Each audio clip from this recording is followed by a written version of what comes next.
ابھی گزشتہ رات ایک آیت کے معنی پوچھے تھے جو یہاں موجود بھی ہیں اویس. سورہ زمر تراویح میں وہ آیت آئی تھی. سورہ زمر کی آیت ہے 39ویں سورت. بڑی اہم آیت ہے. میں بس بہت جلدی میں نے مختصر سا میں نے بتا کر نکل گیا تھا. بڑی تفصیل سے بتانے کی بات تھی. پھر مجھے ابھی صبح خیال آیا آج کہ آج کے اجتماع کے سلسلے میں کہ اس کی آیت کی تشریح بڑی اہم ہے. قرآن شریف کے معنی جگہ جگہ قرآن شریف کی جو انڈرسٹینڈنگ ہے اس کو سمجھنے کے اعتبار سے یہ 23ویں آیت ہے سورہ زمر کی، یعنی سورت نمبر 39 آیت نمبر 23. بسم اللہ الرحمن الرحیم. اللہ نزل احسن الحدیث کتابا متشابہا مثانیہ تقشعر منہ جلود الذین یخشون ربہم ثم تلین جلودہم وقلوبہم الی ذکر اللہ ذالک ھدی اللہ یہدی بہ من یشاء ومن یضلل اللہ فما لہ من ہاد. میں جیسے ترجمہ یہاں یہ جو میرے ہاتھ میں ہے مولانا محمود الحسن کا، جیسے انہوں نے کیا پہلے میں وہ پڑھ دیتا ہوں. اللہ نے اتاری بہتر بات کتاب میں آپس میں ملتی دہرائی ہوئی. بال کھڑے ہوتے ہیں اس سے کھال پر لوگوں کے جو ڈرتے ہیں اپنے رب سے، پھر نرم ہوتی ہیں ان کی کھالیں اور ان کے دل اللہ کی یاد پر. یہ ہے راہ دینا اللہ کا، اس طرح راہ دیتا ہے جس کو چاہے، اور جس کو راہ بلائے اللہ اس کو کوئی نہیں سجھانے والا. ابھی زبان چونکہ آگے پیچھے تو جو کچھ انہوں نے ترجمہ کیا ہے اسے میں ذرا روانی میں کہہ دوں جو ترجمہ یہاں پر ہے کہ اللہ نے ایک کتاب اتاری جو وہ کتاب جو ہے وہ بہتر بات ہے. وہ آپس میں ملتی جلتی ہے وہ بات، اور وہ بار بار دہرائی جانے والی ہے. اور جو لوگ اپنے رب سے ڈرتے ہیں ان کے رونگٹے کھڑے ہو جاتے ہیں اپنے رب کے ڈر سے. اور پھر اس کے بعد پھر ان کے جو جسم ہیں اور دل ہیں وہ اللہ کی یاد پر نرم پڑ جاتے ہیں. اور اس طرح اللہ جس کو چاہے راستہ دکھاتا ہے، رہنمائی کرتا ہے، اور جس کو اللہ راہ بھلا دینا چاہے اس کو کوئی راستہ دکھانے والا نہیں.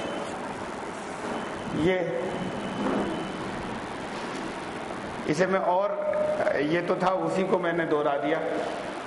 اب جو زبان آگے پیچھے ٹوٹی ہوئی تھی ترجمے کے اعتبار سے اسی کو میں نے اردو کے اعتبار سے دوہرا دیا. اسی بات کو یعنی ذرا سا بھی نہیں بدلتے ہوئے میں ذرا سا اور زیادہ سلیس الفاظ میں کہہ دیتا ہوں کہ یہ کہہ رہے ہیں یہ ترجمہ اس کا کیا ہے کہ اللہ نے ایک کتاب اتاری. اس کتاب اللہ نے اس میں بہترین کلام ہے اور اس میں بار بار دہرائے جانے والی چیزیں ہیں، اور اس کو سن کر جو اپنے رب سے ڈرنے والے ہیں ان کے رونگٹے کھڑے ہو جاتے ہیں، اور پھر ان کے دل اور ان کے جسم پھر نرم پڑتے ہیں، اور اللہ جسے راستہ دینا چاہے، ہدایت دینا چاہے وہ ہدایت پاتا ہے، اور یہ اس کا اس طریقے سے اس کو راستہ ملتا ہے. اور جسے اللہ ہی راستہ بھٹکا دے اس کے لیے پھر کوئی ہدایت دینے والا نہیں. اب یہ بات کا جو حصہ ہے میں اس کی تشریح نہیں کروں گا. اسے پہلے یعنی درمیان میں جو آج کا موضوع ہے اس میں نہیں لاؤں گا اسے، اس لیے اسے پہلے سمجھ لیں. اور بار بار یہ مضمون آ چکا ہے اور قرآن شریف میں بہت کامن ہے، چونکہ آتا رہتا ہے، اس لیے اس کی وضاحت ہونی چاہیے کہ یہ ہے اللہ کی ہدایت، اللہ کی طرف سے ہدایت، اور جیسے وہ چاہتا ہے وہ ہدایت دیتا ہے، اور جیسے وہ بھٹکا دے اس کے لیے پھر کوئی ہدایت دینے والا نہیں۔ تو اللہ نہ کسی کو بھٹکاتا ہے اور نہ کسی کو ہاتھ پکڑ کے چلا دیتا ہے۔ ہدایت دینے کا مطلب، ویسے تو ہدایت کا لفظ ہدایت دینے کا مطلب ہے مارگدرشن، جسے ہم ہندی میں کہتے ہیں، راستہ بتا دیا۔ اب اس کے بعد پھر اپنی چوائس ہے کہ اس راستے کو کوئی اختیار کرے نہ کرے۔ ہدایت دینے کا مطلب ہاتھ پکڑ کے کسی راستے پہ ڈال دینا نہیں، یہ صحیح راستہ ہے۔ اور یہ جو لفظ آتا ہے جگہ جگہ من یشاء، اس کا مطلب یہ ترجمہ یوں کر لیا کری جس کے لیے اللہ کی مشیت ہوتی ہے، جو ہوتا ہے نا اللہ جسے چاہتا ہے، وہ اردو میں زیادہ سمجھ میں آ جائے گا پھر، جس کے لیے اللہ کی مشیت ہوتی ہے۔ مشیت کا مطلب اللہ کی جو مشیت ہے وہ قانون کی باب، ایسا نہیں ہے کوئی ایگوئسٹک، کوئی بہت اونچی کسی کی ایگو ہو، سر پھرا کوئی حکمراں ہے، جیسی دل میں آ گئی چاہے الٹی سیدھی جب وہ کرنی ہے مجھے۔ تو حکمت، قانون، انصاف، عدل، ان سب چیزوں سے اللہ کی جو مشیت ہے وہ بھری ہوئی ہے۔ تو اللہ کی مشیت جس کے لیے ہوتی ہے وہ ہدایت پاتا ہے۔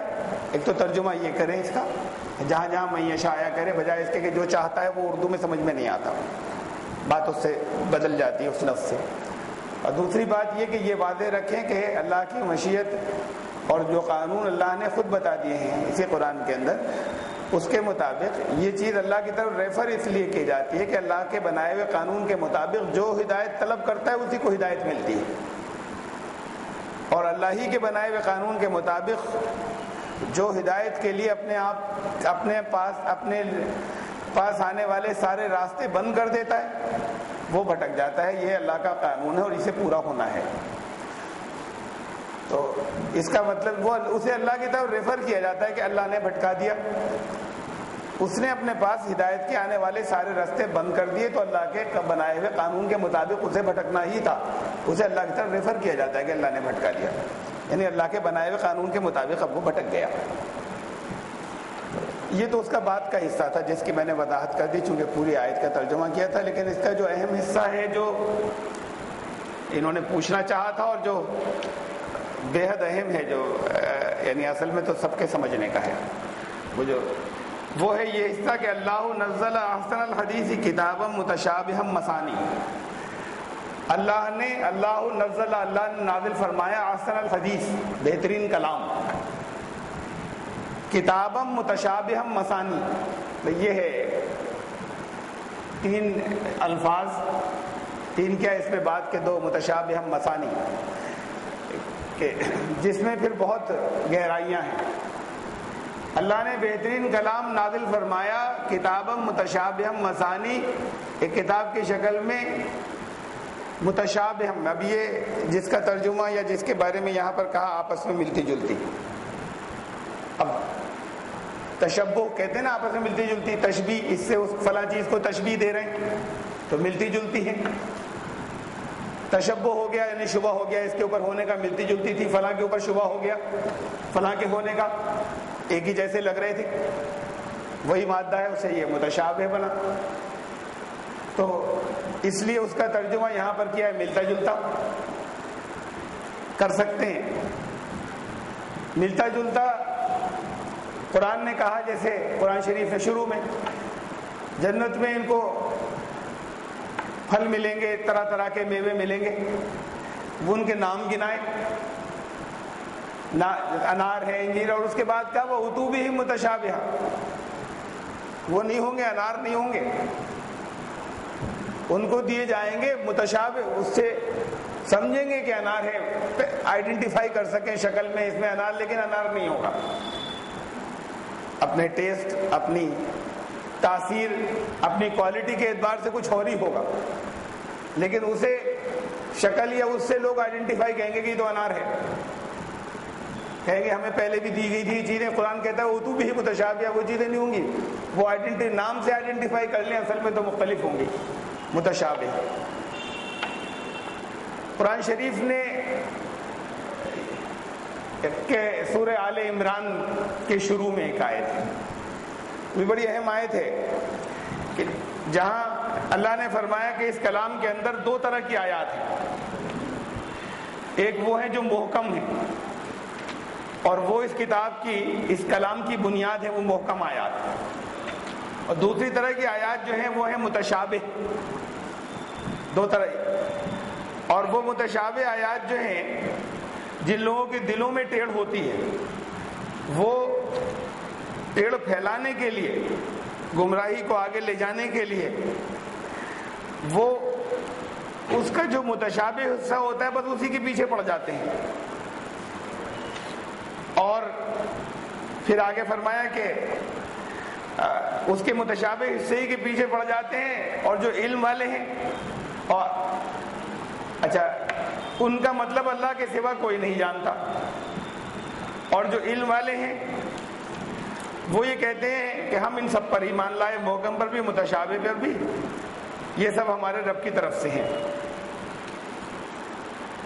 یہاں پھر ایک بات ہے، اس حصے کو اب میں پھر ادھر آیا ہوں سورہ آل عمران کی طرف، یہ سمجھنا ضروری ہے لفظ متشابہ۔ یہ آیت سورہ آل عمران کی آیت نمبر 7 ہے، 7۔ هو الذی، اچھا اسے ذرا ربط جوڑیے، آیت نمبر 6 بھی پڑھ رہا ہوں سورہ آل عمران کی۔ هو الذی یصورکم فی الارحام کیف یشاء لا الہ الا هو العزیز الحکیم، وہی ہے اللہ جس نے ماؤں کے پیٹوں میں جیسی چاہے صورتیں بنائی، تمہاری صورتیں جیسی چاہے بنائی، اس کے سوا کوئی دوسرا معبود نہیں ہے، اور وہی زبردست ہے اور حکمت والا ہے۔ اب اس کے بعد پھر یہ آیت ہے متشابہات والی، اب پچھلے سے اس کا کنیکشن، جیسے ماؤں کے پیٹوں میں الگ الگ طرح کی صورتیں بنائی، لیکن اپنی جنس کے اعتبار سے، اپنی کائنڈ کے اعتبار سے وہ سب انسان تھے جن کی صورتیں بن رہی تھی، یا اگر جانوروں کے کسی خاص جانور، اگر گھوڑے کی نسلیں تو اس کے اندر گھوڑیوں کے ریموں کے اندر جو شکلیں بن رہی تھی وہ سب بیسیکلی سب گھوڑے کی کائنڈ سے تھی۔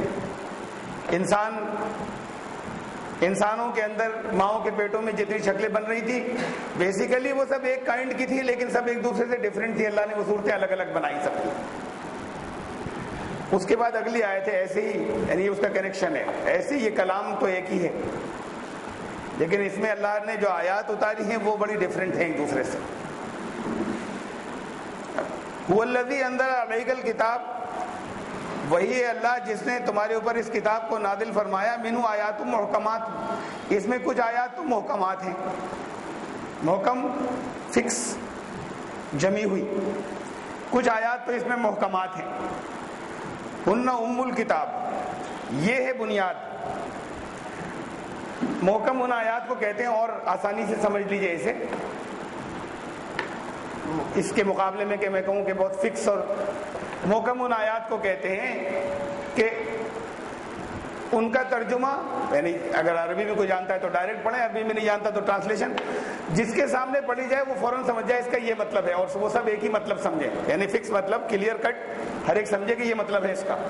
اس میں سے کچھ جا کر گھما کر کچھ کھینچتان کے، ڈیڈیوس کر کے، استخراج کر کے نہیں نکالنے کی بات ہو رہی، کوئی تمثیل کوئی ملتی جلتی کہ یہ تو مثال دی گئی یہاں پر یوں کر کے یوں، بلکہ سیدھی ایسی بات کہ جو ہر ایک کی کہتے ہیں ایسے سمجھ میں آ جائے کہ سب کے ایک ہی بات سمجھ میں آئے، وہ محکم ہے۔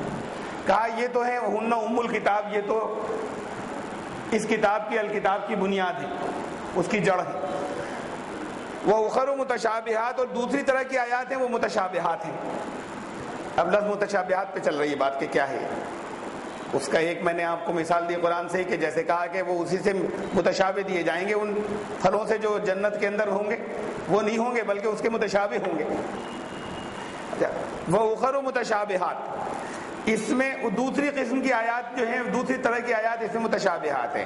فَأَمَّا الَّذِينَ فِي قُلُوبِهِمْ زَيْغٌ، جن لوگوں کے دلوں میں ٹیڑھ ہوتی ہے، فَيَتَّبِعُونَ مَا تَشَابَهَ، تو وہ اس کا، وہی جو اس کا متشابہ والا حصہ ہوتا ہے وہ اس کی اتباع کرتے ہیں، من ابتغاء الفتنۃ، فتنہ پھیلانے کے لیے، وابتغاء تاویلہ، اور اس کی طرح طرح سے تعویلیں ڈھونڈنے کے لیے ان کی نیت ہوتی ہے فتنہ پھیلانے کی، وہ اسی حصے کے پیچھے پڑ جاتے ہیں۔ اس کی تشریح میں سب نے کہا ہے کہ اس کو چھوڑ دیتے ہیں، محکمات کو، اسی حصے کے پیچھے پڑتے ہیں اور نیت ہوتی ہے فتنہ پھیلانا۔ وما یعلم تاویلہ الا اللہ، اور ان کی تعویل اللہ کے سوا کوئی نہیں جانتا۔ یہ بڑی اہم بات ہے، متشابہ کے لیے لفظ آتا ہے تعویل، یہ دو لفظ ہیں، تعویل و تفسیر۔ تفسیر ہے محکم کی اور متشابہ کی تعویل۔ حضرت یوسف علیہ السلام قید خانے میں تھے، اس وقت شاہ مصر نے خواب دیکھا، اس نے خواب میں دیکھا کہ 7 دبلی گائیں ہیں، وہ 7 موٹی گایوں کو کھا رہی ہیں، اناج کی 7 سوکھی بالیں ہیں اور 7 ہری بھری بالیں ہیں۔ درباریوں سے پوچھا یہ خواب، وہاں الفاظ ہیں کہ اس خواب کی تعویل بتاؤ مجھے، قرآن کے جو الفاظ ہیں، اور انہوں نے جواب دیا کہ یہ پریشان خواب ہے، ان کی تعویل ہم نہیں جانتے۔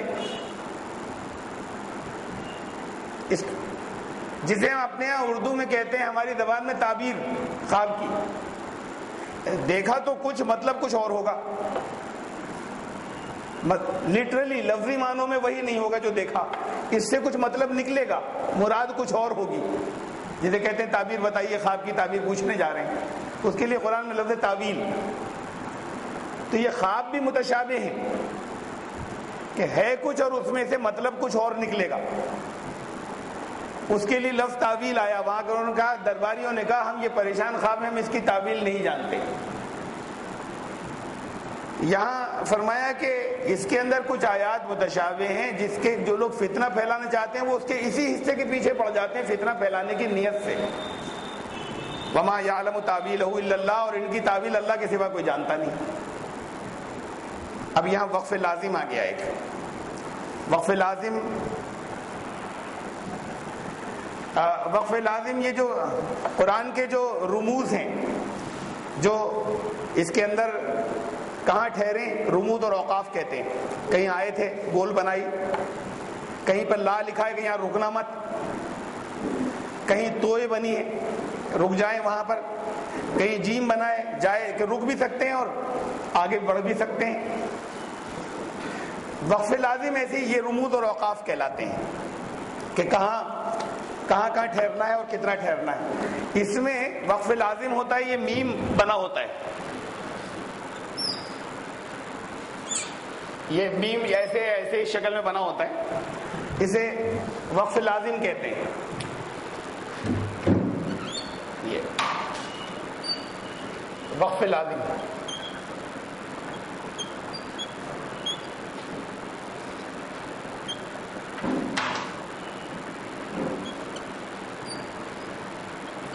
یعنی یہاں رکنا لازم ہے، کمپلسری، اور اگر نہیں رکے تو میننگ بدل جائیں گے۔ یہ وہ جگہ ہے، دیکھیں تو یہ یہاں پر ہی پھر وقف لازم بنا ہوا ہے یہاں، وما یعلم تاویلہ الا اللہ، اور اس کی تعویل اللہ کے سوا کوئی نہیں جانتا، رکنا ضروری ہے، آگے ملا کر نہیں پڑھ سکتے۔ والراسخون فی العلم یقولون آمنا بہ کل من عند ربنا، اور جو علم میں پختہ لوگ ہیں وہ کہتے ہیں ہم اس پر ایمان لائے، یہ سب ہمارے رب کی طرف سے ہیں۔ اچھا ذرا یہاں پر ملا کر دیکھیں، وقت ہٹا دیجئے، معنی بدلنے کی مثال کہ اگر ہم اس کو ملا کر پڑھیں تو کیا ہوتا ہے، یعنی آگے جا کر رکیں، یہاں نہیں رکتے۔ وما یعلم تاویلہ الا اللہ والراسخون فی العلم، اور ان کی تعویل کوئی نہیں جانتا اللہ کے سوا اور راسخین فی العلم کے سوا۔ اگر ہم رک گئے الا اللہ پر تو اس کا مطلب اس کی تعویل اللہ کے سوا کوئی نہیں جانتا۔ اور اگر آگے بڑھ، اور آگے کیا ہے، اور راسخین فی العلم، اور جو علم میں پختہ ہیں وہ یہ کہتے ہیں کہ یہ سب ہمارے رب کی طرف سے، ہم اس پر ایمان لائے۔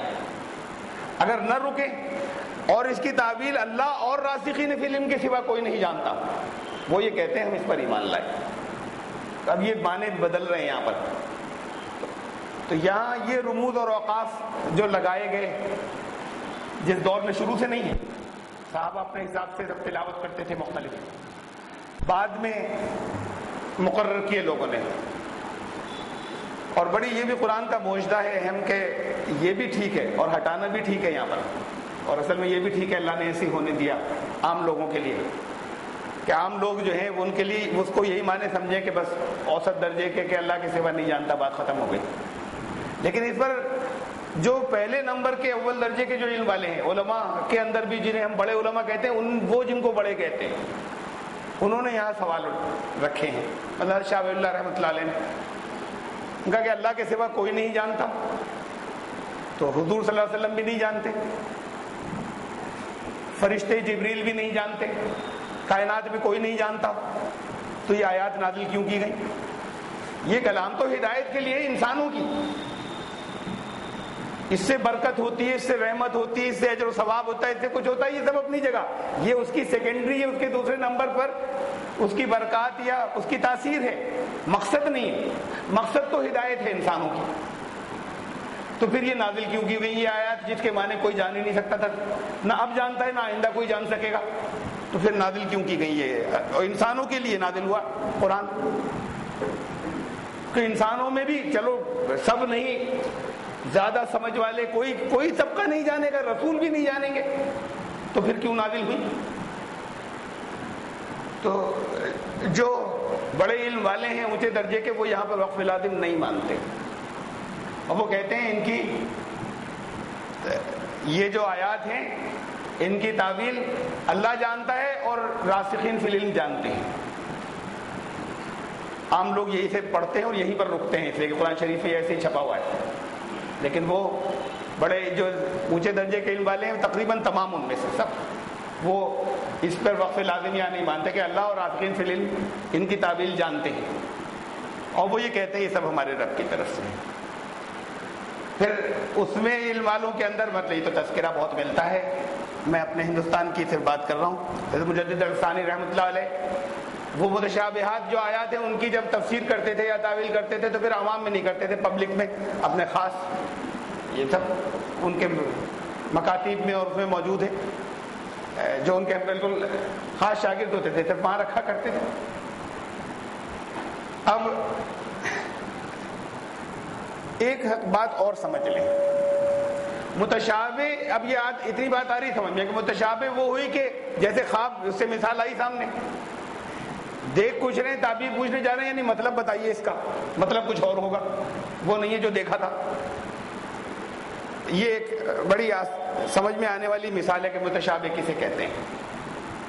ایک تو بڑی اہم بات قرآن سے یہ واضح ہے کہ متشابہ محکم کے تابع رہے گا، اس کے انڈر میں رہے گا. محکم آیات قرآن کے جو فکس میننگ جو ہر ایک کی سمجھ میں آتے ہیں اس سے ٹکرائے گی نہیں بات، اس سے ٹکرائے گی تو قابل قبول نہیں ہوگی. جو فتنہ پھیلانا چاہتے ہیں وہ اس سے وائلڈ ہو جاتے ہیں، چل رہے ہیں طرح طرح کے معنی نکال کر، اور جو قرآن کی محکم آیات ہیں اس کے خلاف جاری ہیں، اس کے خلاف نہیں جا سکتے. قرآن نے کہا کہ اس قرآن میں تمہیں ٹکراؤ تضاد نہیں ملے گا، کنٹرڈکشن نہیں ملیں گے. کہا یہ تو اس کے اللہ کے کلام ہونے کی ایک دلیل ہے. وَلَوْ كَانَ مِنْ عِنْدِ غَيْرِ اللَّهِ لَوَجَدُوا فِيهِ اخْتِلَافًا كَثِيرًا، اگر یہ کلام اللہ کا نہیں ہوتا، غیر اللہ کی طرف سے ہوتا، تو تمہیں اس میں بڑے کنٹرڈکشنز ملتے، تمہیں اس کے اندر بڑے تضاد ملتے، بہت کنٹرڈکشنز اور بہت تضاد ملتے تمہیں اس کے اندر اگر یہ اللہ کی طرف سے نہیں ہوتا. تو اس کی اس کا مطلب محکم آیات کے جو مطلب اس سے ٹکراتا ہوا مطلب بہت سے اس میں سے نکل سکتے ہیں، لیکن متشابہ مطلب، لیکن جو محکم مطلب ہے جو ہر ایک کی سمجھ میں آتا ہے، اس سے جو واضح بات ہے اس سے کوئی چیز کنٹراڈکٹ کرتی ہوئی، کوئی ورودابھاس یا کوئی ٹکراؤ ہوتی ہوئی کوئی معنی قابل قبول نہیں. چاہے لوگ کر رہے ہیں کوشش طرح طرح کی بہت سی، بعض جگہ غور و فکر کرتے ہیں بڑے سمجھدار لوگ، اچھے لوگ، لیکن وہ وائلڈ ہو جاتے ہیں، وہ اکیلے اس کا مطلب لے کے چل رہے ہیں. قرآن کے دوسرے حصوں محکم آیات سے ٹکرانا نہیں، یہ ضروری ہے.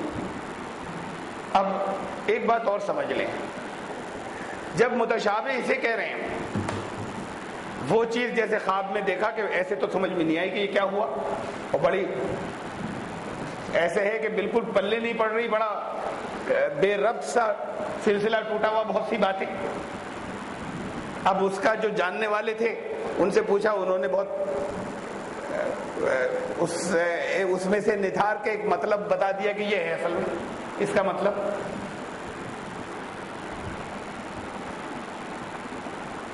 ایسے ہی اس کے اندر متشابہ وہ چیزیں جو فوری طور پر ہر ایک کی سمجھ میں نہیں آ رہی، سمجھنے والے کچھ ہیں، لیکن بڑی اہم بات یہ ہے کہ انسان کی انٹیلیجنس لگاتار بڑھ رہی ہے، یہ ایک بیولوجیکل فیکٹ ہے۔ آئی کیو لیول انسان کا بڑھتا چلا جا رہا ہے۔ حضرت آدم کے 2 بیٹے، ایک نے دوسرے کا مرڈر کر دیا، یہ شروع کے دور کے انسان کی بات ہے۔ اب اس کی یہ سمجھ میں نہیں آ رہا تھا کہ ڈیڈ باڈی کا ڈسپوزل کیسے کرے، یہ اس دور کی انٹیلیجنس کی ذہانت۔ یہ انٹیلیجنس کا لیول ہر جنریشن کے ساتھ بڑھ رہا ہے، آئی کیو لیول، ذہانت کا لیول جب بڑھ رہا ہے تو یہ ممکن نہیں ہے کہ وہ چیزیں جو پہلے لوگوں کی سمجھ میں نہیں آتی تھی وہ آگے کے لوگوں کی سمجھ میں نہیں آئیں گی، اگر غور کریں گے تو اس لیے بڑی امپورٹنٹ بات یہ ہے کہ متشابہات لگاتار محکمات میں کنورٹ ہوتی چلی جا رہی ہیں۔ یہ ایک متشابہ بات ہے اگر میں کہوں، اور اگر میں آپ سے 200 سال پہلے یہ بات کہتا کہ میں یہاں جو کچھ بیٹھا کہہ رہا ہوں وہ فلاں جگہ کے لوگ وہ اب سے بالکل ایسے ہی لائیو بالکل اسی وقت کوئی ریکارڈ کر کے بھی نہیں، یہ ممکن ہے کہ 3000 کلومیٹر دور لوگوں کو یہی دکھا دیا جائے اور وہ ایسے بیٹھے دیکھتے رہیں، اس کو لائیو جو ہے وہ دیکھ اور سن سکیں جیسے میں یہاں پر کہہ رہا ہوں۔ یہ اگر 200 سال پہلے کہا جاتا تو یہ ایک متشابہ جملہ تھا، عقل والے اس میں سے مطلب نکالتے کہنا کیا چاہ رہے ہیں، اس لیے کہ یہ سینٹینس کمپریہنسیبل ہی نہیں تھا، سمجھ میں آنے کے لائق ہی نہیں تھا یہ جملہ۔ اب سے 200 سال پہلے کسی کی عام عقلوں میں آنے کا جملہ ہی نہیں تھا کہ 2000 کلومیٹر دور ایک کرکٹ میچ ہو رہا ہے، ہم اس کی یہاں پر لائیو کامنٹری دیکھ رہے ہیں۔ اگر یہ جملہ ہوتا 200 سال پہلے تو یہ ایک متشابہ جملہ تھا جو عام لوگوں میں سے کسی کی عقل میں نہیں آتا کہ کیا کہنا چاہ رہے ہیں، مطلب کیا ہوا اس کا۔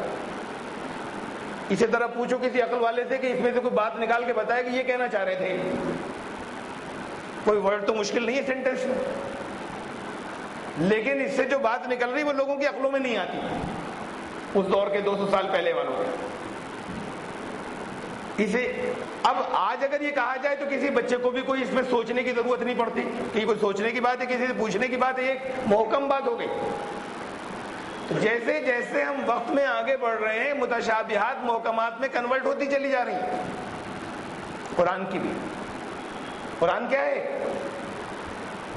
یعنی ہم سے متعلق کائنات میں جتنی چیزیں ہیں اور ہمارے لیے عمل کرنے کی جتنی چیزیں ہیں ان سب چیزوں کا کوآرڈینیشن، ان سب چیزوں کا بیان قرآن۔ اور کیا ہے تو اس کے بیان میں بعض چیزیں وہ ہیں کہ جو پہلے سمجھ میں نہیں آتی، کسی سے پوچھتے ہوئے یہ بات کیا ہوئی، ہر ورڈ کا مطلب تو ہمیں معلوم ہے لیکن اس پورے سینٹینس کا سمجھ میں نہیں آ رہا، پورے جملے کا۔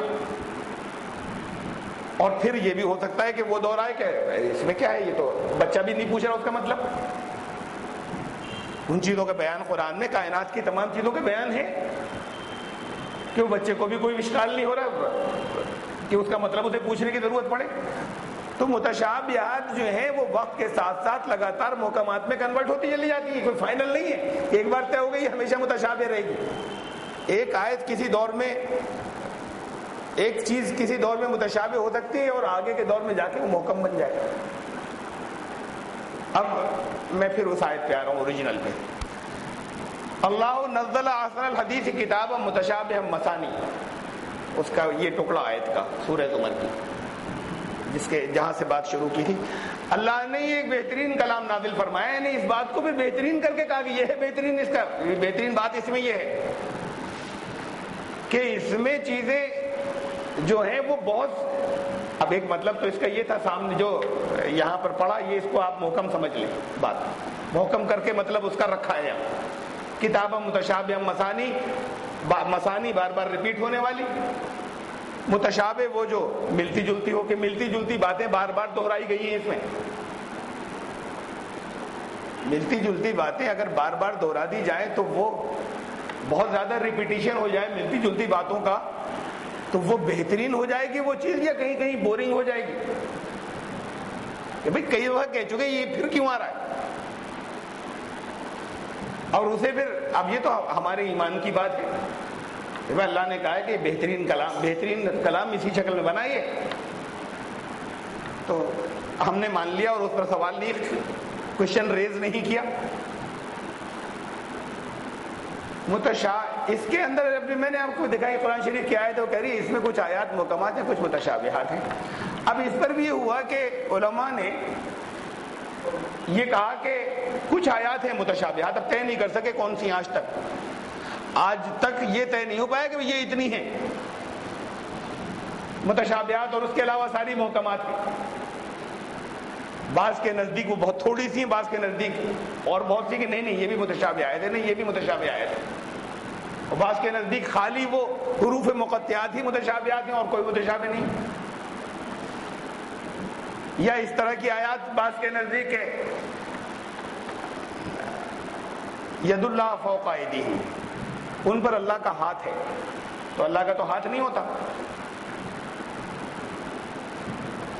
جو نراکار ہے اس کا ہاتھ کی بات ہو رہی ہے یہاں پر۔ کہتے ہیں یہ آیات بھی متشابہ ہیں، ہمارے لیے وہ بھی متشابہ نہیں آ رہے، ہماری بولی کا لفظ ہے کہ فلاں نیتا جی کا ہاتھ ہے ان پر، تو ہماری بولی کا لفظ ہے تو ہمارے لیے بھی متشابہ نہیں ہے، یعنی اس میں یہ الفاظ ہر ایک مطلب سمجھتا ہے، یعنی فلاں کی تائید حاصل ہے، اس کی سپورٹ ہے، اس کا مطلب صرف فزیکل ہاتھ، بھوتک ہاتھ سے نہیں ہے، تو ہمارے لیے اصل میں وہ بھی، اس لیے اس طرح سے بہت سے لوگوں کے نزدیک بہت سی آیت متشابہ ہیں، بہت سے لوگوں کے نزدیک وہ متشابہ ہے ہی نہیں۔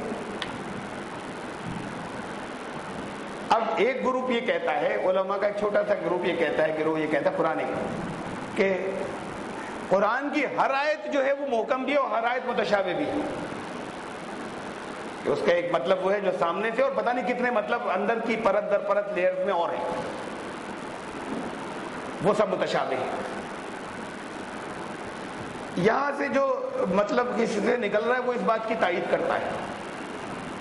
اللہ نے ایک بہترین کلام نازل فرمایا، یہ ایک ایسی کتاب ہے کتاب متشابہ مثانی، کہ جس میں متشابہ چیزیں ہیں جو کئی مرتبہ آئی ہیں، یعنی ایک ہی آیت میں بہت سے معنی ہیں اور وہ سب متشابہ ہیں، ہر ایک ہی آیت کے اندر بہت سے میننگ ہیں اور وہ میننگ جو ہے وہ متشابہ ہیں۔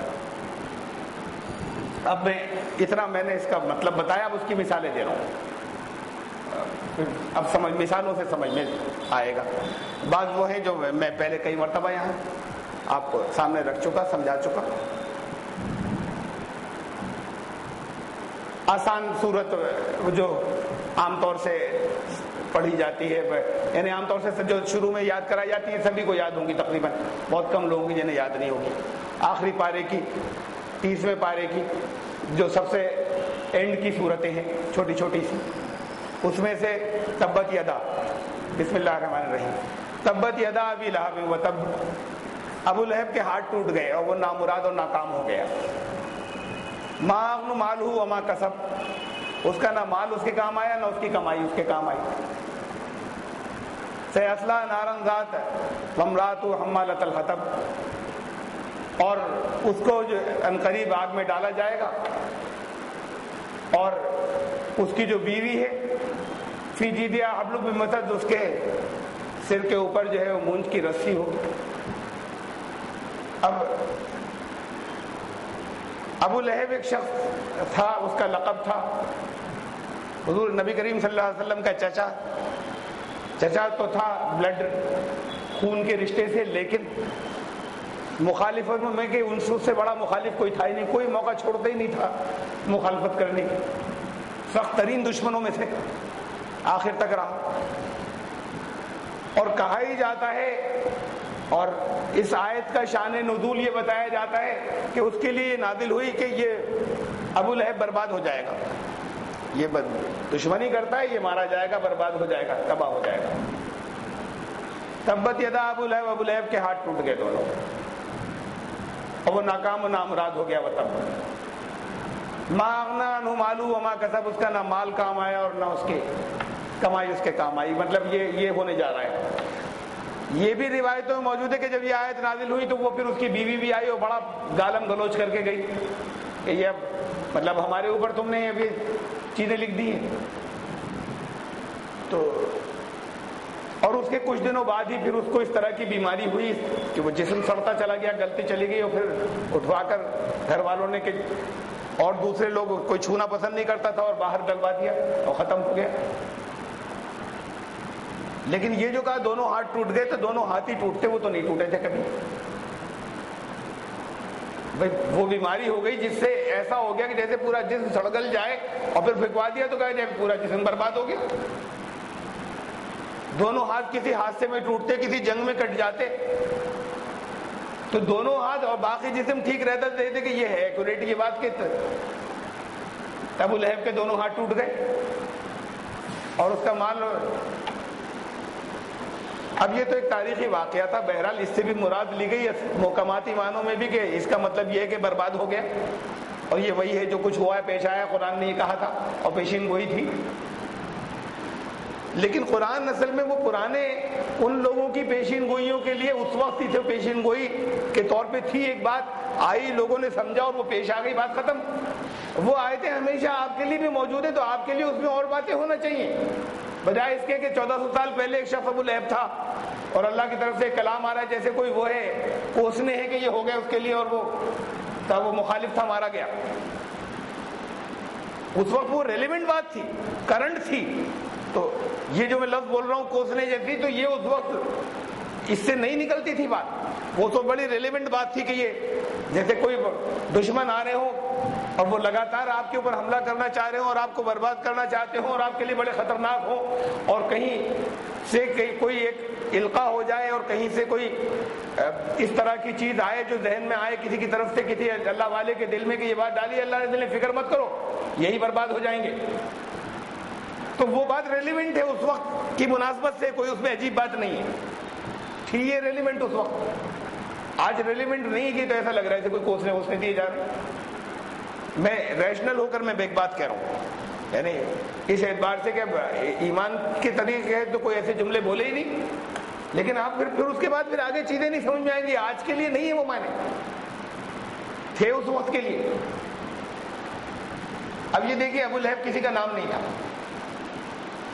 اب قرآن نے اس کا نام نہیں لیا اس شخص کا، ابو لہب اس کی کنیت تھی، یعنی اس کا ٹائٹل تھا جو پڑ گیا تھا۔ لہب کہتے ہیں آگ کے شعلے کو،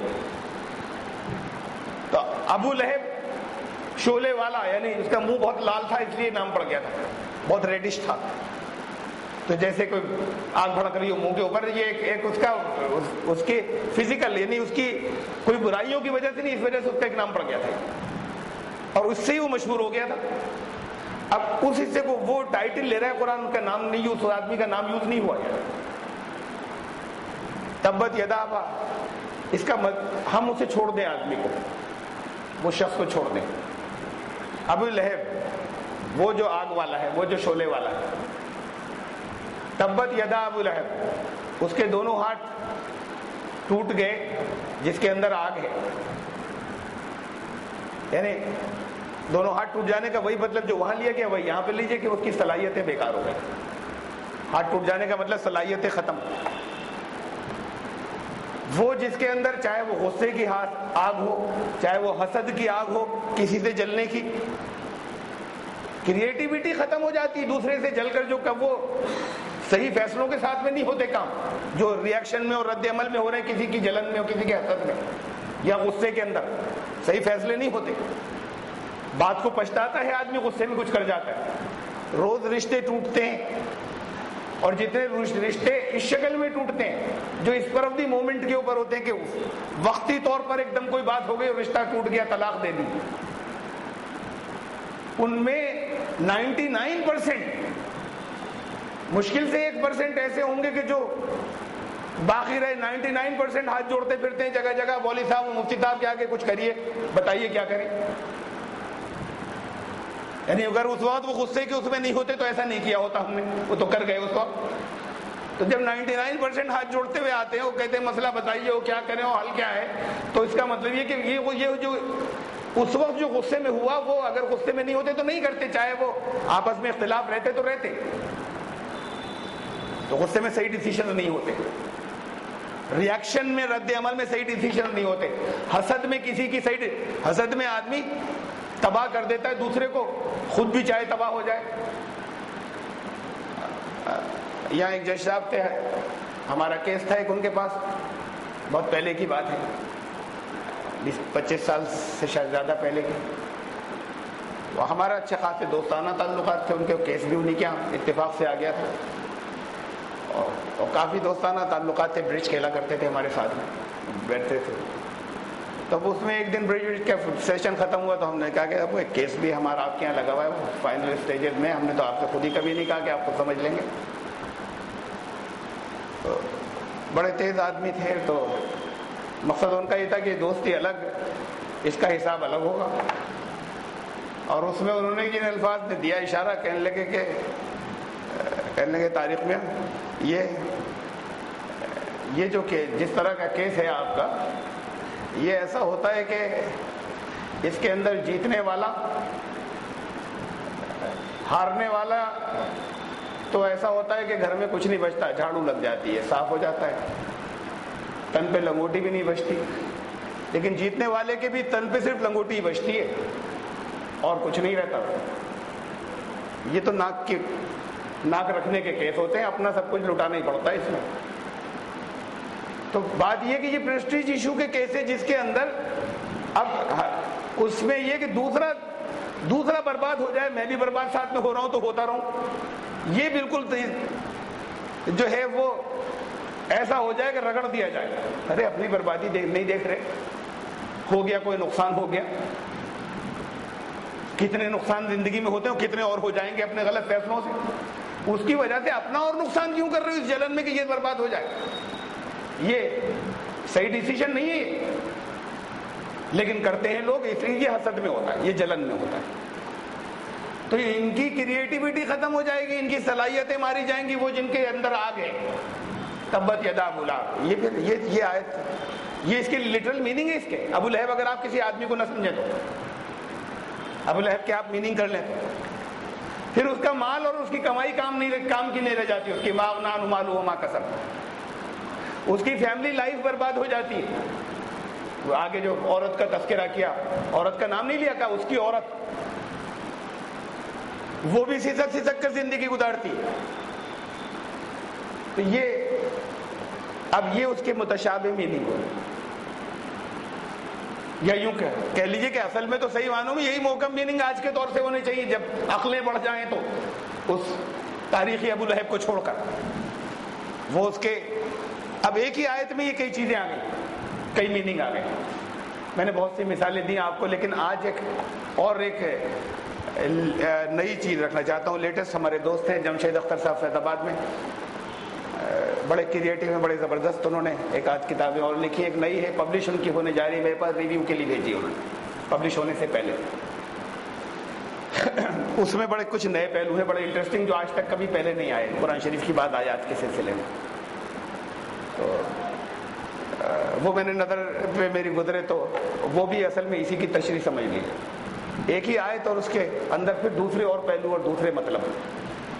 بہت ہے قرآن میں مثالیں. اور جیسے سورہ طٰہٰ میں ہے کہ اس کو بتانے سے پہلے سورہ طٰہٰ کی ایک آیت ہے، سورہ طٰہٰ سورۃ نمبر 20، اس کی آیت نمبر 102 کہ یوم ینفخ فی الصور ونحشر المجرمین یومئذ زرقا، جس دن سور پھونکا جائے گا اور ہم مجرموں کو اکٹھا کریں گے تو ان کی آنکھیں پتھرائی ہوئی ہوں گی.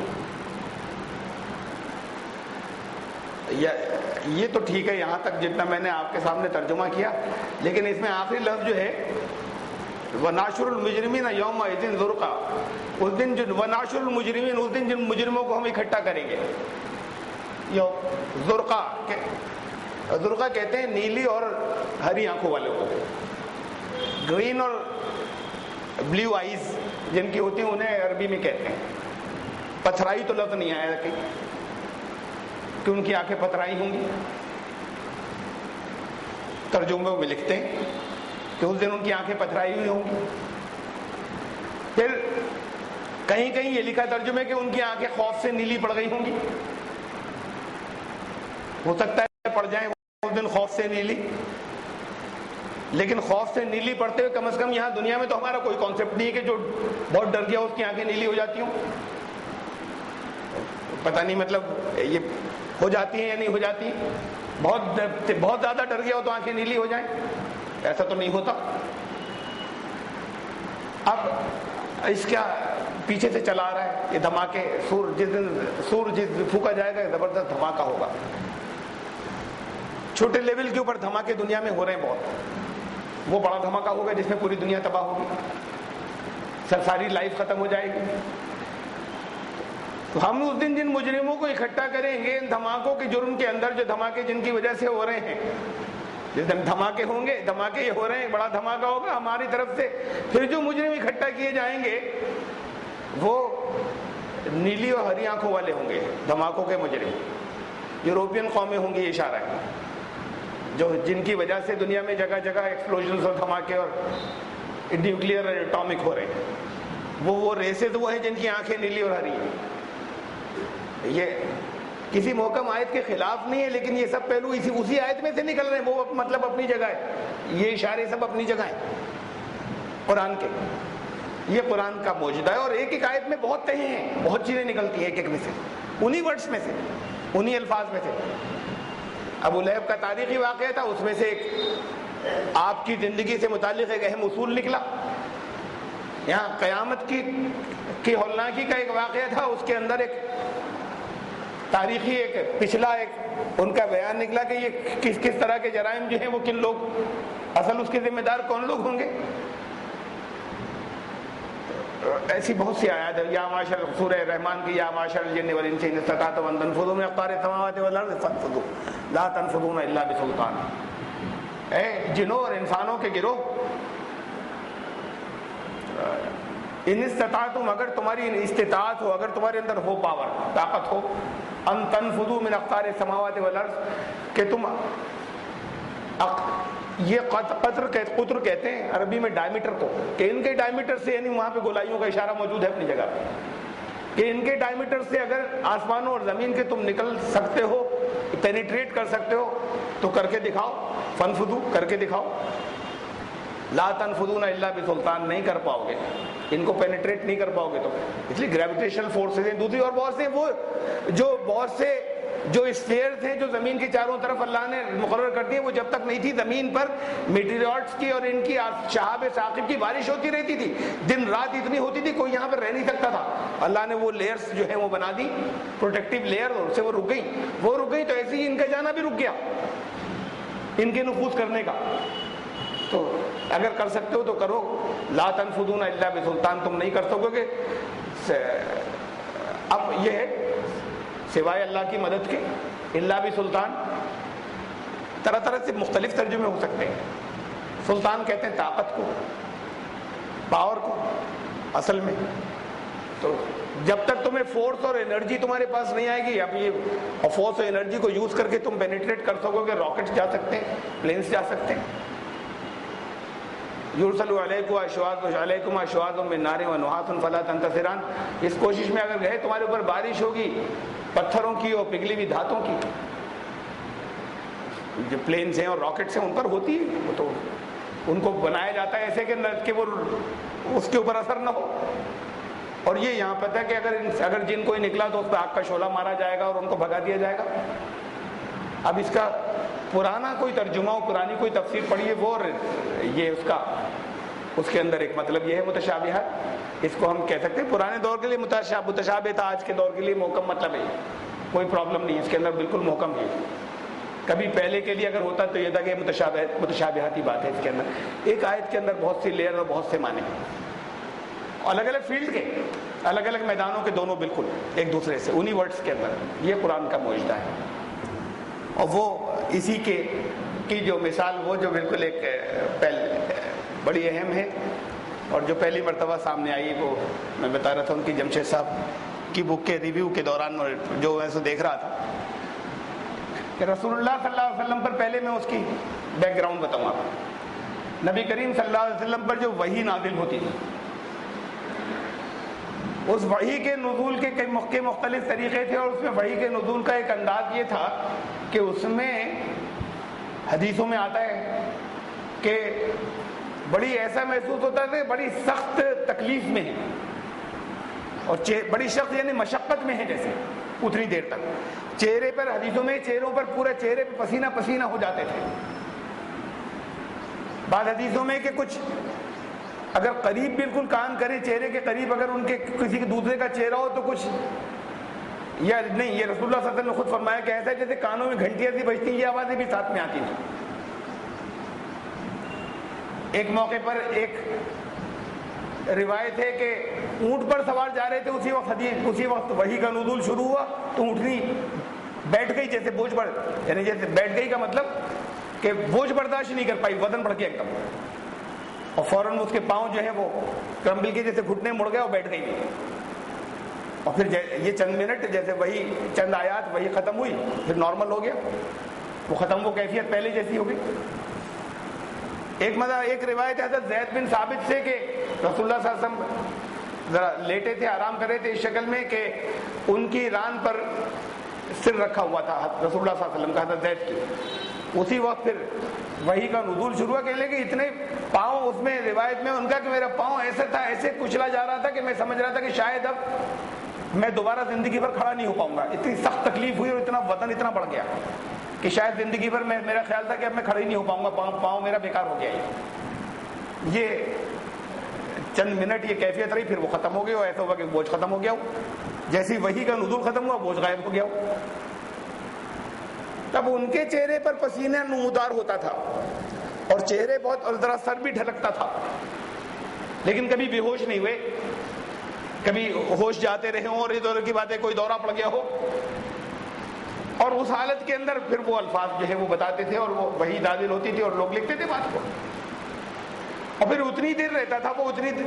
اب یہاں پہ اس حالت میں ایک چیز اور آ رہی ہے کہ ویٹ بڑھ رہا ہے ٹیمپریری, اور بہت زیادہ کئی گنا بے تحاشا بڑھ رہا ہے, وزن بے تحاشا بڑھ رہا ہے. ایسا کہ ان کی ٹانگ کے اوپر 1-2 منٹ 1-1.5-2 منٹ جو سر رہا ہے, جتنی دیر وہ وہی رہی اتنی دیر انہوں نے کہا کہ ایسا تھا کہ جیسے ایسی کرش ہو گئی میرا پاؤں کہ میں نے یہ سمجھا شاید زندگی بھر میں چلنے کے قابل نہیں بچوں گا میں. اور پھر وہ بوجھ ہٹ گیا ایک دم. تو وحی کے نزول کے ساتھ میں اس کا مطلب ویٹ بڑھ رہا تھا, فزیکلی تھوڑی دیر کے لیے بڑھتا تھا. اب یہ الفاظ حدیثوں میں تو آئے, لیکن اس پر ہمارے محققین, ہمارے اسکالرز آگے نہیں گئے, اس پر انہوں نے غور کیا ہے. اس پر کبھی اور آگے نہیں چلے لوگ اس پہلو پہ آگے غور کرنے کے اوپر کہ یہ کیا تھا. اور کچھ گھنٹیوں کی سی کانوں میں آواز آ رہی ہے, تو انہوں نے کہا کہ وہ گھنٹیوں کی سی آواز آنا, یہ آنا, وہ تو پہلے تو ویٹ کی بات لیجیے, ہم اسے ابھی ایسی مان کر کیا چلے. ہو تو تھا کہ وہ اونٹنی بیٹھ جائے, اونٹنی سے کھڑا نہیں رہا گیا, اتنا وزن بڑھ گیا. جب اونٹنی برداشت نہیں کر پائی, اتنا وزن بڑھ گیا, تو وہ جب خود ان کے اوپر نازل ہوتا تھا تو ان کا اپنے وزن سے مطلب اپنا جسم کیسے سنبھالتے تھے. یعنی ایسا جیسے کسی کے اوپر, آپ کے اوپر کوئی وزن لاد دیں, سر پہ ایک بورا رکھ دیں, وہ بورا آپ کے اوپر 10 کلو کا رکھ دیں, ایک دم سے جھٹکا لگے گا لیکن ٹھیک ہو جائیں گے. بورا ایک دم سے رکھ دیں آپ کے پاس 80 کلو کا, تو ڈھہ جائیں گے بالکل, کھڑے تھوڑی رہ پائیں گے. بھائی وزن اصل میں ان کا بڑا, اونٹنی کا تھوڑی بڑا تھا. ایک بوجھ ان پر آیا, کوئی اگر آیا تو اگر اتنا بوجھ اتنا زبردست آ گیا کہ اونٹنی ڈھہ گئی تو خود بھی تو کرش ہو جانا چاہیے اپنے آپ کو. ایک بوجھ ایسا تھا کہ ان کے سر سے ان کا پاؤں ایسا تھا جیسے ٹوٹا جا رہا ہے, اور اس درجے کا کہ ان کا کہ میں لگ رہا ہے کہ شاید زندگی بھر اب میں کھڑا نہیں ہو پاؤں گا. تو اس سے تو خود ان کا سر بھی تو ڈیمیج ہو جانا چاہیے. اس طرح مین لوڈ تو اس پر آیا ہے. یہ تو بات کی دوسری چیز ہے جو فیل کر رہی ہیں. تو یہ تو اپنی جگہ ان حدیثوں سے یا ان روایات سے کہ ویٹ بڑھ جاتا تھا. تو انہوں نے کہا کہ یہ سوچنے کی بات ہے کہ ویٹ پورے اسٹرکچر کا بڑھ جاتا تھا, جسم کی کسی خاص حصے کا بڑھتا تھا. سر کا تو پتہ چلا کہ سر کا بڑھتا تھا, اس لیے کہ سر رکھا ہوا تھا وہاں. اب وہ سارے باڈی پہ ڈسٹریبیوشن اس کا ہوتا تھا برابر سے, یا خالی سر کا بڑھتا تھا. اور پھر بڑھنے کا مطلب کیا ہے, یہ کیا چیز ہے, مطلب کہ وحی کے ساتھ میں یہ ایک دم اگر سر کا ہی خالی بڑھ رہا ہو تو بے تحاشا وزن بڑھ گیا سر کا. اب انہوں نے اس میں بتایا کہ آئنسٹائن کی جو اسپیشل تھیوری آف ریلیٹیوٹی کہلاتی ہے,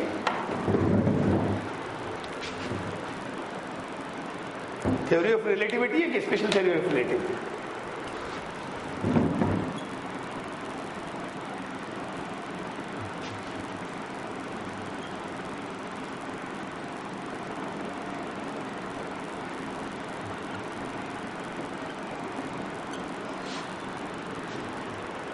آئنسٹائن کی اسپیشل تھیوری آف ریلیٹیوٹی کے مطابق اگر زبردست قسم کی انرجی کسی جگہ پر انرجی کا ایسوسیشن ہو، زبردست قوت انرجی اگر وہ کسی جگہ کنسنٹریٹ ہو کسی جگہ پر، تو ٹیمپریری عارضی طور پر، مستقل نہیں، اس کا ماس بڑھتا ہے. کسی جگہ کا کنسنٹریشن ہو انرجی کا زبردست تو اس کا عارضی طور پر وزن ماس بڑھ جاتا ہے.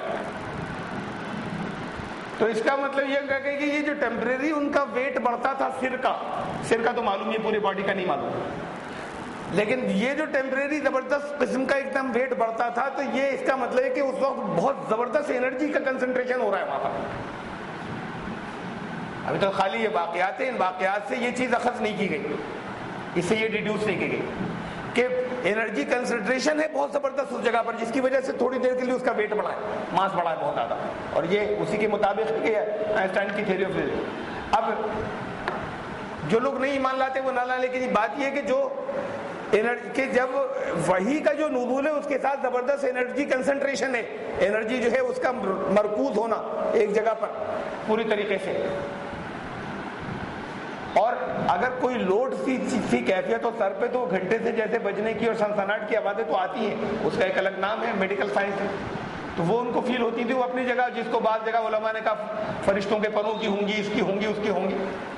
اتنا زبردست اگر کوئی سر کے اوپر اگر بوجھ ہے تو کانوں کے سنسنانے کی، اور اس کا میڈیکل نیم ہے اس کا کہ وہ سنسناٹ کی تو آواز اس کے اندر جو ہے وہ آنی تھی. پھر ہوتا ہے انہوں نے لکھا ہے، میں چونکہ اس کا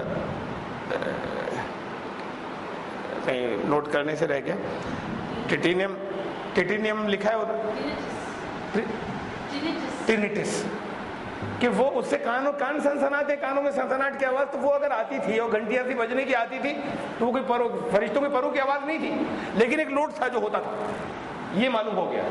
اور وہ لوڈ انرجی کنسنٹریشن سے ہوتا ہے، یہ ہمیں یہ معلوم ہو گیا کہ انرجی کنسنٹریشن ہو، کسی کا وزن بڑھ جائے، لوگوں کا بڑھ جاتا ہے، لیکن ایسا تھوڑی ہوتا ہے کہ 5 منٹ بعد کم ہو جائے.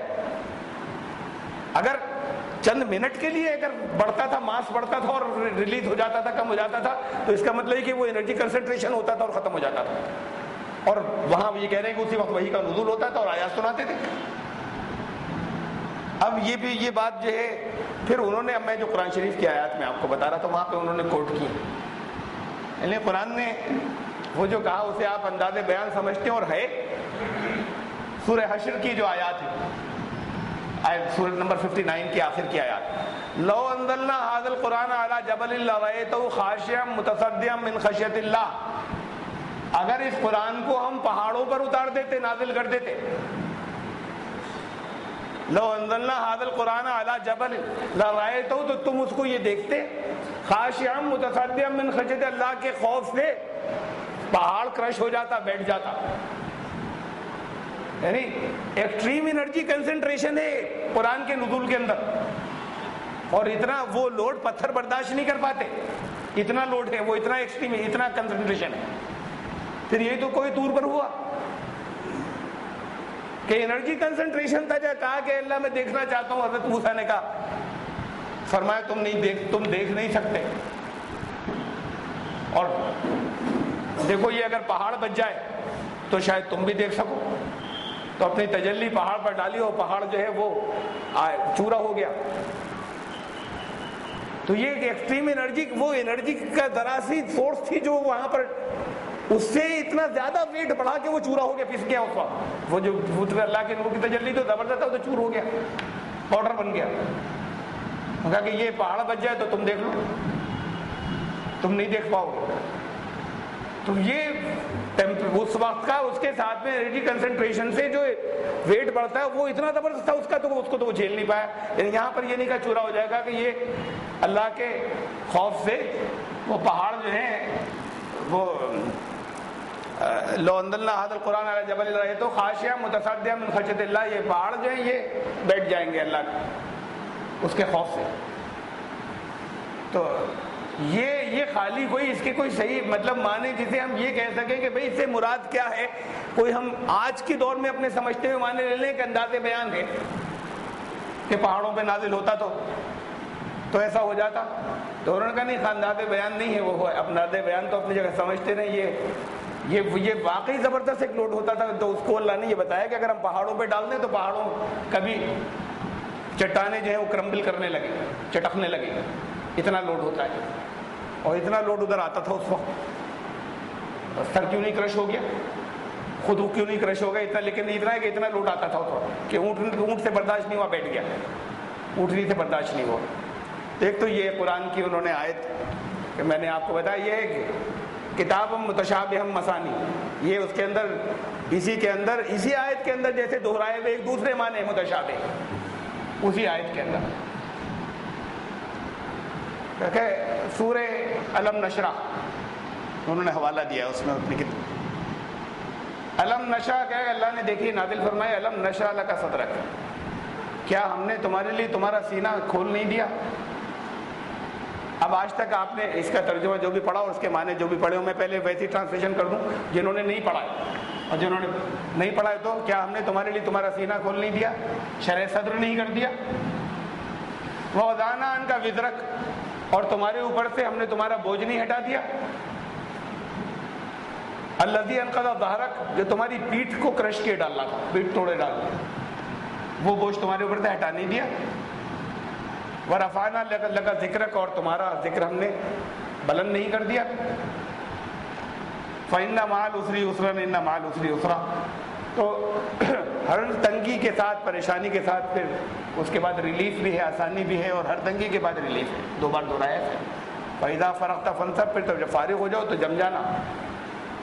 وَإِلَىٰ رَبِّكَ فَارْغَب، اپنے رب کی طرف راغب ہونا. اب آپ 30ویں پارے میں ہیں، جنہیں یاد نہیں ہو جا کر اس کی تشریح پڑھیے گا، ترجمہ پڑھیے گا اور تشریح بھی پڑھیے گا، اور جو کچھ بھی آپ پڑھیں اور پھر اس کے بعد آپ اسے بھی سنتے جائیے. یہ پہلی مرتبہ اس میں سے اخذ کیا گیا ہے اور بڑی حیرت انگیز ہے. اس کے اس سب کے ساتھ میں انہوں نے کہا کہ اس کا الزام کیا ہے، سر بھی کرش ہو جاتا. جب یہ نوٹ ہے کہ قرآن کہہ رہا ہے کہ پہاڑ برداشت نہیں کر پائیں گے کہ ہم نے پہاڑوں پہ نازل کر دیا تو ان کا سر بھی برداشت نہیں کر پاتا. تو پھر کوئی ارینجمنٹ وہاں پر کیا ہے کہ یہ اتنی دیر ماس چاہے پڑ جائے لیکن وہ اس کو برداشت کر سکیں. بس تھوڑی سی وہ کیفیت ضرور ہوتی تھی کہ جیسے بڑا پریشر پڑ رہا ہے، پسینہ آ جاتا تھا بے پناہ، اور چہرے سے محسوس ہوتا تھا کہ بہت سخت اسٹریس میں ہے، بڑے مشقت میں اس وقت. بس اتنا ہی ہوتا تھا. لیکن یہ ہے اتنا زیادہ کہ اگر پہاڑ کرش ہو جائے تو یہ سر بھی کرش ہو جانا چاہیے. تو یہ سر کیسے انڈیور کر رہا ہے، کیسے برداشت کر رہا ہے، اس کے لیے کوئی خاص میکینزم ان کے لیے رکھا گیا. اب یہاں ان کا اپنا خیال یہ ہے، یہ پھر انہوں نے خود لکھا کہ یہ میرے اسپیکولیشنز ہیں. دو واقع، ایک وہ بھی حدیث کے ہیں کہ رسول اللہ صلی اللہ علیہ وسلم نے پوچھا حضرت ابو ہریرہ نے کہ سب سے پہلے آپ کون سی ایسی چیز آپ کی زندگی میں ہے جو آپ کے خیال میں آپ جڑتی ہو نبوت سے، کہ اس کو جوڑا جا سکتا ہے کہ یہ ہاں نبی جو آپ کو یاد ہو. غار ہرا کی بات نہیں ہوئی ہے، اور بچپن میں کوئی ایسی بات ہو جیسے اب یہ طے کیا جا سکے، آپ کو یاد ہو بچپن کی یادیں کہ بھئی فلاں واقعہ اچھا نبوت کی وجہ سے تھا. تو رسول اللہ صلی اللہ علیہ وسلم لیٹے تھے، اٹھ کر بیٹھ گئے کہ اچھا یہ سوال پوچھا ہے تم نے. میں 10 سال کا تھا اس وقت، مجھے کچھ اپنے اوپر آواز آئی، میں نے منہ اٹھا کر دیکھا تو 2 شخص تھے، سفید ان کے کپڑے تھے، شکلیں عجیب سی تھیں، انسانوں جیسی نہیں تھیں. ان میں سے ایک نے دوسرے سے کہا یہی ہے، اور پھر وہ دونوں اترے اور ان کا لٹاؤ اسے، اور مجھے لٹا دیا. اور پھر کوئی خون نہیں نکلا اس شکل میں، لیکن میرا سینہ اور ہارٹ جو ہے وہ کھولا گیا. پھر اس میں سے ایک کالی پھٹکی نکال دی گئی باہر، اور پھر ایک سفید یا چاندی جیسی جو ہے وہ اندر ڈالی گئی. اور پھر ان کا کھڑے ہو جاؤ، بالکل ٹھیک تھا میں، کھڑے ہو جاؤ. بہت تیزی سے میں بھاگ گیا وہاں سے. تو ان کا ایک یہ واقعہ کہ کوئی شروع سے ہی ان کے اندر کوئی چینجز کیے گئے. اور ایک دوسری بات ان کا، یہ دونوں اسپیکولیشن یعنی میرے اپنے اندازے ہی ہیں کہ اس کا تعلق ہے ویٹ روکنے سے، جو ان کو اللہ نے ان کو بنایا اس قابل. یہ میرا اپنا خیال ہے، لیکن واقعی انہوں نے بتایا وہ جو تاریخ کے ہیں اور جو سچ مچ تھے. ایک وہ کہ دونوں کندھوں کے درمیان، مونڈوں کے درمیان، پیٹھ کی طرف رسول اللہ صلی اللہ علیہ وسلم کے ایک کبوتری کے انڈے کے برابر ایک حصہ ابھرا ہوا تھا، اور وہ مشہور تھی صحابہ میں مہر نبوت کے نام سے کہ seal of the prophethood. یہاں پر ذرا سا گولائی میں جیسے کبوتری کا انڈا اتنی بڑی اتنا بڑا حصہ دونوں کندھوں کے مونڈوں کے بیچ میں ابھرا ہوا تھا. اور ایک مرتبہ یہ بھی سجیشن آیا, یہ بھی مشورہ آیا کہ سرجری کرا دی جائے, مطلب اسے سرجری اس وقت یہ ہوتی تھی, کٹ دیا جائے, اس لیے ایکسٹرا کوئی وہ ہے ایکسٹرا پیس یہاں پر گروتھ ہے کچھ, تو ان کا اسے ریموو کر دیا جائے. تو رسول اللہ صاحب نے منع فرمایا, اور مجھے الفاظ یہاں پر یاد نہیں ہیں, اور اس میں انہوں نے منع کرتے ہوئے یہ اشارہ دیا کہ اس کا تعلق وہی سے ہے. اور پھر اس کو انہوں نے یہ جو اشارہ دیا کہ اس کا تعلق وہی سے ہے, تبھی سے وہ صحابہ میں seal of the prophethood, مہر نبوت کے نام سے مشہور ہو گئی کہ یہ ان کے مہر نبوت ہے, نبوت کی مہر, seal of the prophethood. کہا کہ اب یہ اچھا یہ جو ہے یہ پھر بات کو ذرا ایڈلٹہڈ میں جب ذرا سا بڑے ہوئے اس وقت یہ گروتھ آئی تھی, اور اسے انہوں نے کٹوانے سے منع کر دیا, کہا اس کا تعلق وہی سے. وہ کہے کہ یہ کچھ جو کچھ بھی میکینزم ان کے اندر رکھا گیا ہو اللہ نے رکھا, وہ اس جگہ پر تھا کہ بوجھ جس جگہ پر ہے, وہ جس جگہ پر یہ گردن والا حصہ جس جگہ آنے کے بعد نیچے جڑتا ہے, جہاں پر پھر جا کے سارا لوڈ پڑتا, وہاں پر کوئی میکینزم اس شکل کا کوئی ایسا ان کے اندر رکھا گیا تھا جو اس ٹیمپریری لوڈ کو سارے کو باقی باڈی پہ تو ٹرانسفر نہ ہونے دے, لیکن اس حصے میں بھی برداشت کے قابل بنا دے.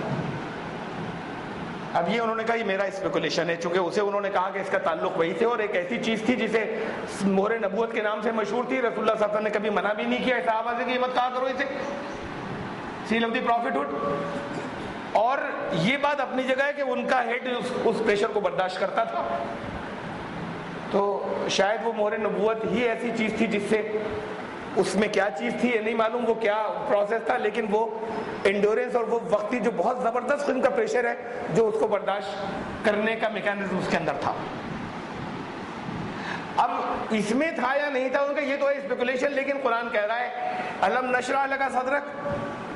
نبی سے پوچھا کیا ہم نے تمہارا سینہ کھول نہیں دیا. اب میں لٹرل الفاظ کہہ رہا ہوں, شرح صدر کر دیا نہیں کہہ رہا ہوں.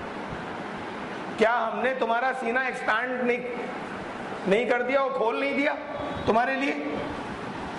اب ویسے سینہ کھول دینا اس کے لیے کہتے ہیں کہ تمہاری مطلب سمجھ میں آنے لگا. اب اس کو لٹرل میننگ, اب یہ کیا ہم نے تمہارے لیے تمہارا سینہ نہیں کھول دیا, ایکسپینڈ نہیں کر دیا. وَوَضَعْنَا عَنْكَ وِزْرَكَ, اور تمہارے اوپر جو بڑا زبردست لوڈ تھا وہ نہیں ہٹا دیا.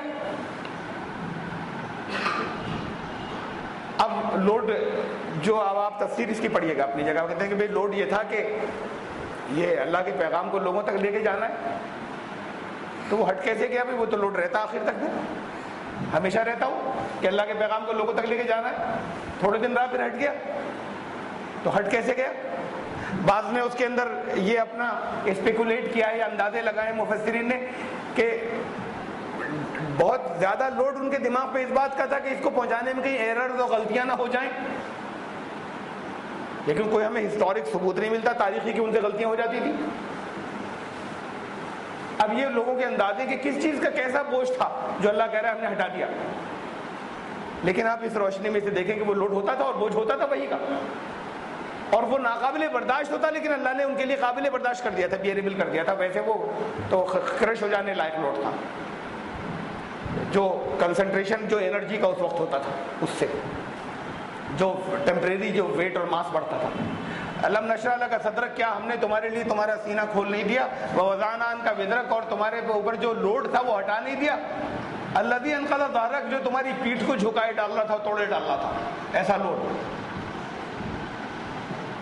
اب وہ پیٹھ توڑ دینا وہ اپنی جگہ, پیٹھ محاورہ ہے اپنی جگہ, لیکن یہ لٹرل میننگ کے اندر وہ لوڈ واقعی ایسا ہے جو پیٹھ کو توڑے ڈالے. الذی انقض ظہرک ورفعنا لک ذکرک, اور ہم نے تمہارا ذکر بلند نہیں کر دیا. نبوت دی اس کے ساتھ وحی آئی ہے, اس کے ساتھ میں تمہارا ذکر بلند ہوا ہے. یہ تمہارے اوپر جو لوڈ تھا, پریشر, اس کو برداشت کرنے کی ہم نے تمہیں خاص طور سے قوت دے دی کہ ہم نے تمہارے ساتھ ایسا نہیں کر دیا اور تمہارا ذکر بلند نہیں کر دیا. فَإِنَّ مَعَ الْعُسْرِ يُسْرًا, تکلیف تو تھی تھوڑی دیر کی, ہر تکلیف کے ساتھ پھر بات کو ریلیف ہے. ذرا سی دیر کی تکلیف تھی, پھر ریلیف ہو گئی. تھوڑا دیر کا اسٹریس تھا، وَإِنَّ مَعَ الْعُسْرِ يُسْرًا، اور ہر تکلیف کے ساتھ پھر سہولت ہے اور آسانی اور ریلیف ہے۔ فَإِذَا فَرَغْتَ فَانصَبْ، پھر جب تم اس سے فارغ ہو جاؤ تو پھر ڈٹ جانا، وَإِلَىٰ رَبِّكَ فَارْغَب، اور اپنے رب کی طرف خوب راغب ہونا۔ اب یہ انہوں نے وحی کے نزول اور وہ کنسنٹریشن اور اس کا انہوں نے کہا کہ یہ علم نشرہ سورہ، اس کے اندر بھی اسی لوٹ کا حوالہ ہے۔ یہ پھر کتاب متشابہ مثانی، اللہ کے کلام کی ہر آیت متشابہ ہے، ہر آیت محکم ہے۔ اس کا ایک مطلب تھا جو آپ نے سمجھا تھا آج تک، اس کا اور مطلب ہے جو اس کے اندر اسی گہرائی میں اور صحیح ہے، اور ایک ایک لفظ کے ساتھ صحیح ہے، ایک ایک ورڈ کے ساتھ صحیح ہے، پھر وہ کو ریلیٹ ہوتا ہے تاریخی واقعات کے ساتھ میں۔ اور پھر نہ معلوم اس کے طے کے نیچے اور کتنے معنی ہوں گے، جو بعض آیات ہیں جس میں 3 4 کھلیں گے، اور کتنے ہوں گے اندر۔ تو ہر آیت متشابہ ہے اپنی جگہ۔ کتابیں یہ ایسی کتاب ہے، یہ ہے نزل اللہ نزل احسن الحدیث، اللہ نے یہ بہترین کلام نازل فرمایا، ایسا کلام دوسرا نہیں ہو سکتا۔ یہ ایسا تو ہو سکتا ہے کہ لوگ سر دھنتے رہیں کیا اس کے کیا بات کہہ دی، مطلب فصاحت و بلاغت کی، لیکن خالی سر دھننے کی بات نہیں، پھر اس میں یہ میننگ بھی ہو، پھر اس کے اندر انہی ورڈز کے اندر تہ در تہ اور میننگ مختلف فیلڈز کے ہوتے چلے جائیں، اور پھر ہر آیت کے اندر ان کا کہ ہر آیت ہے اس کلام کی ہر آیت ایسی ہے کہ جو متشابہ بھی ہے، اور اس کے اندر میننگ جو ہے وہ دہرائے، ہر آیت کو یہ سمجھ لیے کہ بار بار دہرا دیا گیا ہے، اس لیے ڈفرینٹ میننگ کے ساتھ میں اس کلام کے اندر یہ ہے بہترین کلام اللہ کا اتارا ہوا۔ تو رات انہوں نے مطلب پوچھا تھا اویس نے، مجھے ابھی صبح خیال آیا کہ ذرا سا اس پر میں اس کی تشریح اس وقت اتنی ممکن نہیں تھی، چلتے چلتے میں نے ذرا سے لفظی معنی نے بتا دیے تھے کہ میں کیسے سمجھاؤں اس وقت فوراً۔ تو آپ کو خیال یہ آیا کہ اس وقت آج ہی اجتماع ہے، رات کو بات ان کی تازہ تھی ذہن کے اندر، اور بڑی اہم بات ہے قرآن سے متعلق اس حصے کو سمجھنا کہ قرآن کی ہر آیت کے اندر سے یہ معنی، اور بہرحال اس میں کہ کیونکہ ایک خاص ابھی تازہ ہی ایک بات یہ بھی تھی کہ میرے سامنے ایک بہت انٹرسٹنگ اور بڑا ایک نیا پہلو آیا تھا قرآن کی کچھ آیات کے سلسلے میں، ایک نئی تحقیق کے ساتھ میں، وہ بھی آپ تک پہنچا دیا۔ اب قرآن میں کریں غور و فکر انشاءاللہ، بہت سی کتنی چیزیں آپ کی فیلڈ کی، آپ کے میدان کی، لیکن کسی جگہ محکمات سے ٹکراتے ہوئے معنی نہیں ہو، کلیش نہیں کریں، محکم کے تابع اس کے انڈر میں رہیں، تو پھر وہ جتنی بھی چیزیں وہ سب نعمتیں ہیں، پتہ نہیں کتنی خدمت قرآن کی اللہ آپ سے لے، جو کبھی کسی پر کے ذہن پہ نہیں ہے، آپ کے ذہن پہ ہے، کسی کے اجارہ داری نہیں ہے کہ کس کے ذہن پر کیا چیز کھلے گی، جو جس فیلڈ میں آپ کا ایکسپیرینس اور تجربہ، اس فیلڈ کی چیز جو ہوگی وہ آپ کے اوپر کھلنے کے زیادہ امکانات ہیں، بجائے اس کے کہ فقہ اور دوسرے اور مسائل جس پر زیادہ غور و خوض کیا علماء نے، اس میدان کے اوپر زیادہ کھلیں گے۔ سبحان ربک رب العزت عما یصفون وسلام علی المرسلین والحمد للہ رب العالمین۔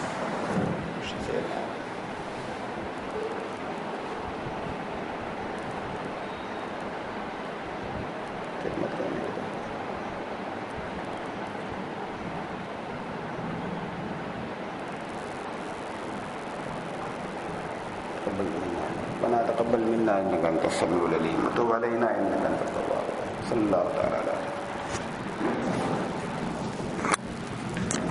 یاد ہی نہیں رہا، بیچ میں کھولا میں نے نہیں رہتا یاد مجھے۔